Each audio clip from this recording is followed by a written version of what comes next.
The first time Senator John Kennedy heard the janitor speaking, he nearly dropped the folder of papers he was carrying. It was early morning, the marble floors of the Capitol building still shining from a fresh mop. The janitor, a thin man with tired eyes and a posture shaped by years of hard work, was talking to one of the interns. Except it wasn't English. It wasn't even Spanish, which Kennedy expected. It was something else entirely. Smooth syllables, sharp consonants, spoken with a confidence and grace that startled the senator. Kennedy lingered behind a column, listening. Within 5 minutes, the man had shifted from French to Mandarin, then into Arabic, and then without hesitation into flawless Russian. The intern stood wide-eyed, barely able to keep up with the marvel unraveling before her. John Kennedy, a man who prided himself on wit and sharpness, suddenly felt humbled. He had been in politics long enough to meet scholars,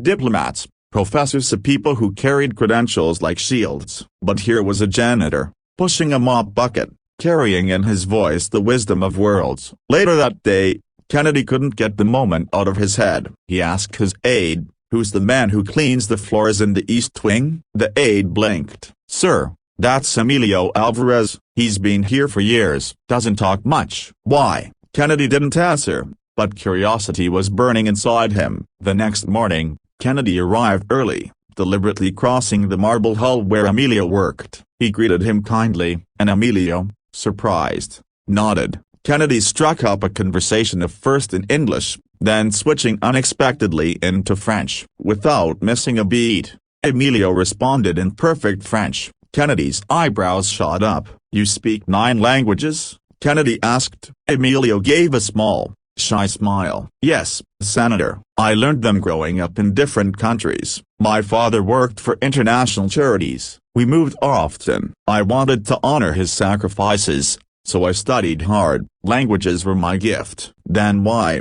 Kennedy pressed. "Are you pushing a mop here?" The answer weighed heavy in Emilio's voice. "Because gifts don't always pay bills. My father passed, my mother became ill, and I had no degree. I came to America with responsibility, not opportunity. This was the job I could find." For a long moment, Kennedy was silent. In the halls of power, brilliance was often measured by titles, positions, and wealth. Yet here was brilliance disguised in overalls. The senator made a decision. That week, during a staff meeting, Kennedy invited Emilio inside. The staffers glanced at one another, confused as the janitor reeled his bucket out of the room and walked nervously into the conference chamber. Kennedy stood up, cleared his throat, and introduced him. "Ladies and gentlemen, this is Emilio Alvarez. He may clean our halls, but today, he's going to teach us something about the world." At first, the staffers thought it was a joke, but when Emilio began speaking,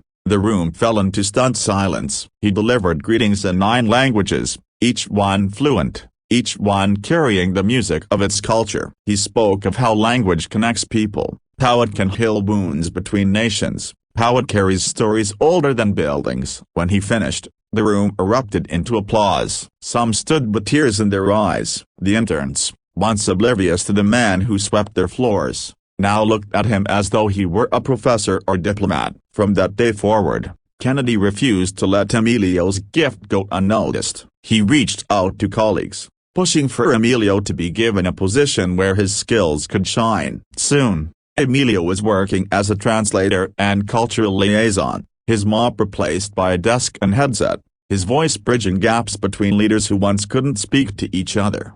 But the most powerful moment came months later, when Kennedy introduced him during a televised press briefing. "In this building," Kennedy said, "we often think power is measured by the seat you hold, but true power is the ability to connect human hearts." Emilio reminds us that talent can come from anywhere, and sometimes, the quietest people among us carry the loudest gifts. The audience watching from home saw not just a senator and a janitor, but a truth that struck deep.